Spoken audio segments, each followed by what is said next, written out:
మీరందరూ ముందుకు రండి. స్వాగతం పలుకుతూ ఈ రోజు బెల్లంపల్లిలో పెద్ద పార్లమెంట్ అభ్యర్థి వంశమ్మ గారి కోసం ఈ రోజు కాంతా నుంచి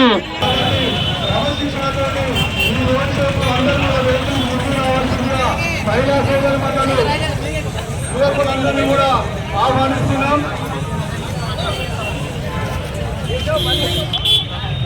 చెన్నూరు ఎమ్మెల్యే జగత్ చంద్రస్వామి గారు సత్యమని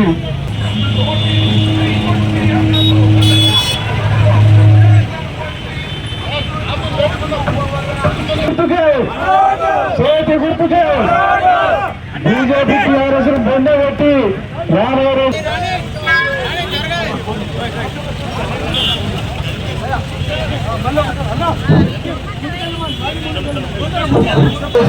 కాంగ్రెస్ పార్టీ వంశకృష్ణాన్ని తాను మెజార్టీతో వెంకట స్వామి గారి సతీమణి సర్వజన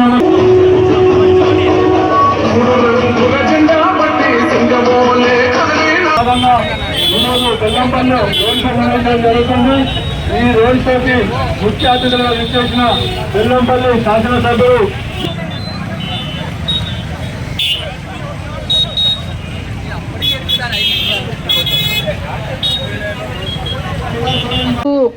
అభినందనలు తెలుపుతూ మా మద్దతు తెలుపుతున్న అందరికీ హృదయపూర్వక నమస్కారాలు. ఈ 10 సంవత్సరాల టీఆర్ఎస్ పాలనలో ఎన్నెన్ని అన్యాయాలు అక్రమాలు జరిగాయో మీ అందరికీ తెలుసు. అందరూ మాట్లాడుకుంటున్నారు 7 లక్షల కోట్లు అప్పుల పాలైందని. అప్పుల పాలైతే మనకేంటి అని ఇంకా క్లియర్గా చూసుకుంటే మన మీద ట్యాక్సులు వేసి ఇంకా మన మీద భారం పెరుగుతుంది. ఈ తెలంగాణ సాధించుకున్నందుకు మనకు వచ్చింది ఏమీ లేదు. బంగారు తెలంగాణ అని ఇన్నాళ్ళు మనం విన్నాం, కానీ బొగ్గుల పాలు చేసిండ్రు ఈ కేసీఆర్ వాళ్ళ ఫ్యామిలీ. మీ కాకా వెంకటస్వామి గారు ఆనాడు 1969లో మొదటి తెలంగాణ ఉద్యమంలో బుల్లెట్ గాయాన్ని కూడా వెనకాడకుండా ముందుకొచ్చి మాకు సెపరేట్ తెలంగాణ కావాలని ఆనాడు పోరాడిండ్రు.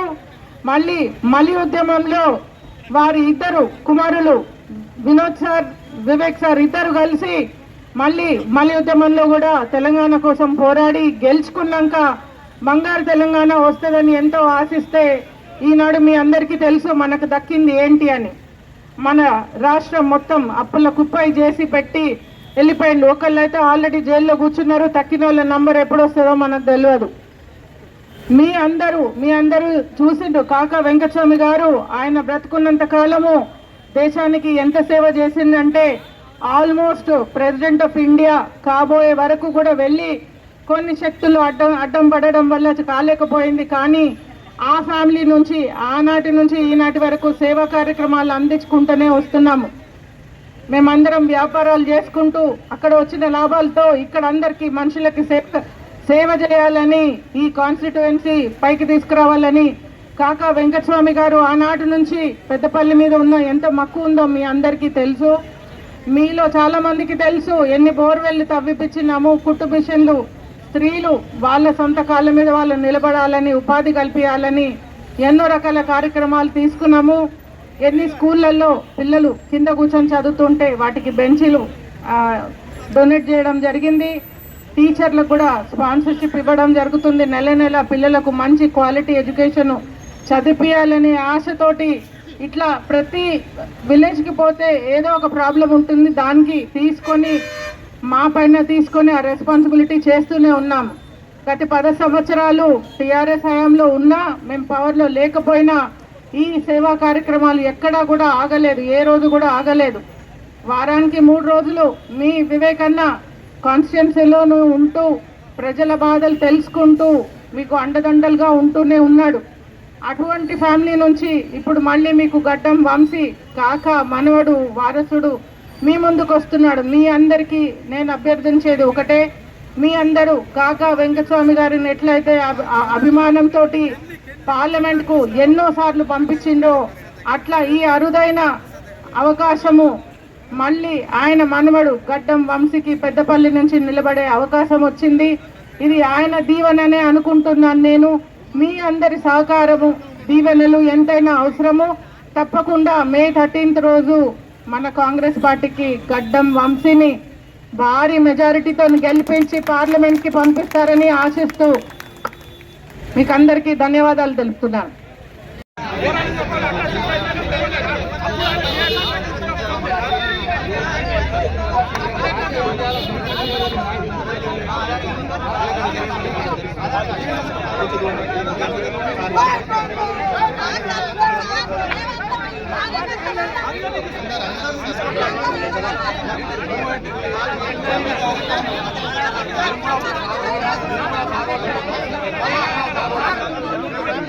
దయచేసి మీరందరూ కలిసి కట్టి మీరు నాకు ఎట్టించిన అవకాశం నవంబర్ 30 తారీఖు, మే 13వ తారీఖు ఇయ్యాల 2 వారాలు ఉన్నాయి.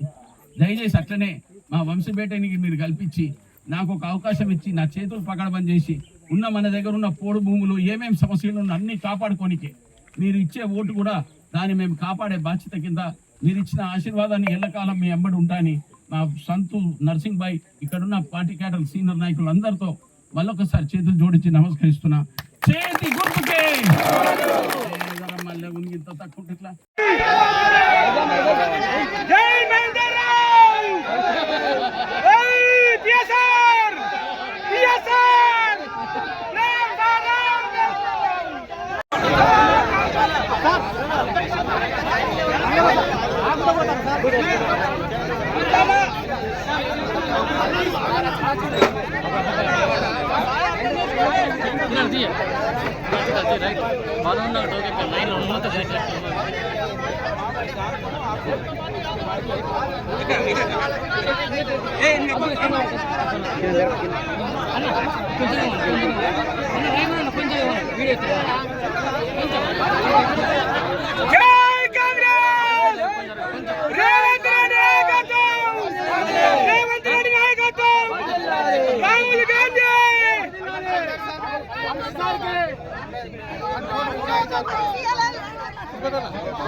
అడ్వాన్స్ లోన్ తెప్పించుకునే కార్యక్రమాన్ని మీ అందరికీ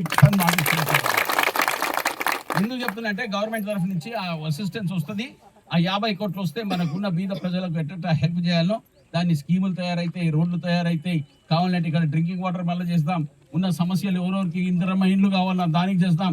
ఎవరెవరికి ఏ పోడు భూములు ఉన్నాయో దాన్ని కూడా పట్టాలు చేపించి పూచిన జిమ్మేదారి మీ అందరికీ. నేను మబ్బులో పెట్టడానికి రాలే, మీరు ఇచ్చిన విశ్వాసాన్ని కాపాడుకోనికే మళ్ళొక్కసారి 13వ తారీఖు కూడా మా తమ్ముని కొడుకు వంశపేటని గెలిపించి ఆయన మీకు భూములు ఉన్నాయి ఫారెస్ట్ డిపార్ట్మెంట్కి వెళ్ళి పోడు భూమికి వెళ్ళి కూడా క్లియరెన్స్ తెప్పించుకునే బాధ్యత ఉన్నది.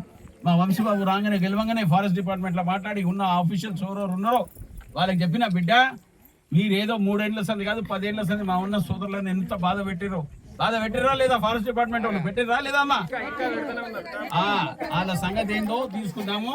జూన్ నెల జూలై నెలలో వాళ్ళ సంగతి ఏందో మాట్లాడతా. ఎంపీ ఎలక్షన్స్ కూడా అవుతాయి.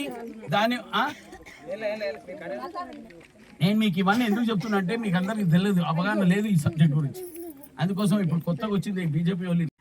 మీ అందరికి మనస్ఫూర్తిగా ధన్యవాదాలు చెప్తున్నా. మా తల్లి అమ్మ అక్క చెల్లెళ్ళ మీరు మంచి మెజారిటీ ఇచ్చి నాకు గెలిపించినందుకు, ఆశీర్వాదం ఇచ్చినందుకు, బెల్లంపల్లికి సేవ చేసుకునే ఒక అవకాశం ఇచ్చినందుకు, మీ గుట్టిలో మబ్బుల పెట్టి మాటలు పెట్టి 10 ఏళ్ళు వాడు ఏడేసిన గొంగడు ఆడబెట్టిన ఆ టీఆర్ఎస్ వాళ్ళను ఒక బుద్ధి చెప్పారు. మీరు అట్లనే బుద్ధి చెప్పుకుంటేనే ఈ బీజేపీ పార్టీ వాళ్ళు ఇప్పుడు వచ్చిన తర్వాత వాళ్ళందరంట మనకు ఎస్సీ ఎస్టీ ఎంతమంది ఉన్నారు? ఎస్సీ ఎస్టీ ఒకసారి చేతులు లేపుతారా?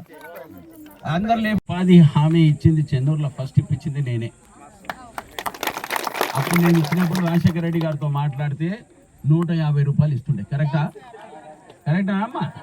నేను స్వయంగా చెన్నూరులో పోయి గ్రామాలలో తిరిగి ఈ ఉపాధి హామీ తక్కువైతుందని మళ్ళీ పోయి ప్రైమ్ మినిస్టర్తో మాట్లాడి అప్పుడే అయినా 150 రూపాయలు సరిపోతలేదు సార్, ఎట్లయినా 200 చేయని వాళ్ళని అప్పుడు చేసిన తర్వాత ఈ వేరే పార్టీ వచ్చిన తర్వాత బీజేపీ వచ్చి దాన్ని 200 దేనికే దానికి 10 ఏళ్ళు తీసుకున్నాం. మీ అందరికీ మాట ఇస్తున్నా, మీరు ఇది చేసినాక జూన్ జూలై అంటే ఇప్పటి నుంచి 4 నెలల లోపల మీకు వచ్చే 270 నుంచి 400 రూపాయలు మా రాహుల్ గాంధీ గారు కన్ఫర్మ్ చేశారు. మీరు ఇట్లనే 400 చేసిన తర్వాత ఉపాధి హామీ గిట్ట మీరు మంచిగా చేసుకుంటూ కూర్చున్న 2 ఏళ్ళ మీకు మాట ఇస్తున్న సోదరుల ఢిల్లీకి పోయి మాట్లాడి ఈ 400ది 450 నుంచి 500 చేపించే బాధ్యత నేను మా తమ్ముడు కొడుకు తీసుకుంటానని మీ అందరికీ మాట ఇస్తున్నా. ఇక మనం మంచిగా కలిసి కట్టి నవ్వుకుంటా. నాది ఒకటే మనవి, ఇక్కడ ఉన్న ఆడపడుచులకు మగోళ్ళకు అందరికీ నా రిక్వెస్ట్ ఏంటంటే, ఎవరు పని చేస్తారో ఆ పని చేసే వ్యక్తికి ఓటిచ్చి మీ ఉన్న హక్కుని కాపాడుకోవాలని మళ్ళొక్కసారి మీ అందరితో ప్రార్థిస్తున్నా. దయచేసి మా తమ్ముని కొడుకు ఆశీర్వాదం ఇవ్వండి. మీ అందరికీ ఎల్లప్పుడూ సేవ చేసే కార్యక్రమాన్ని చేసుకుంటా. మీ దగ్గరికి వెళ్ళి నాకు ఒకటే పని కావాలి, మంచి నగుముఖాలు, మంచి ఓట్లు. మీరు మంచి సుఖ సంతోషాలతో ఉన్నా కానీ మీ దగ్గరికి వెళ్ళి ₹1 సంపాదించాలని మాకు ₹1 కూడా ఇస్తారు. నేనైతే మీకు మాట ఇస్తున్నా, మీరు దయచేసి ఎల్లకాలం నగుముఖాలు పెట్టుర్రి. మీకు సేవ చేసే బాధ్యత మేము గ్యారంటీ తీసుకుంటాను. నేను ఎంత మంచిగా నవ్వుతున్నావు పల్లి.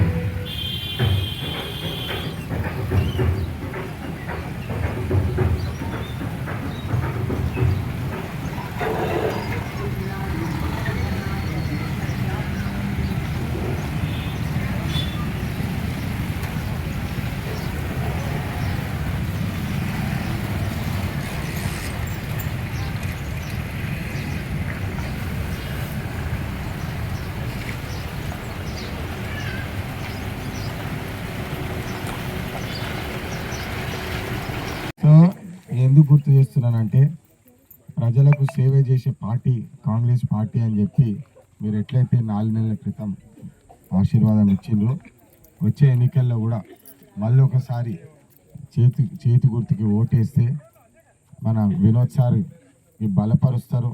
నాకు మీరందరూ మీ ఇంట్లో ఒక చిన్న కొడుకు లెక్క నన్ను చూసి నాకు ఆశీర్వాదం ఇస్తే ఖచ్చితంగా మన సమస్యల మీద పోరాడడానికి నాకు బలం ఉంటుంది. ఇప్పుడే సంతు గారు చెప్పినట్టు ఇలా ఫారెస్ట్ డిపార్ట్మెంట్ ఇష్యూలు కానివ్వండి, ఇలా పెన్షన్ ఇష్యూలు కానివ్వండి, రేషన్ కార్డులు వస్తున్నాయమ్మా మీకు 10 సంవత్సరాలు ఇచ్చిండ్రా? మరి ఆయన చెప్తున్నాడు కేసీఆర్ సార్ ఏమో అందరికి ఇచ్చేసినాము, బంగారు తెలంగాణ అయిపోయిందని అంటున్నాడు.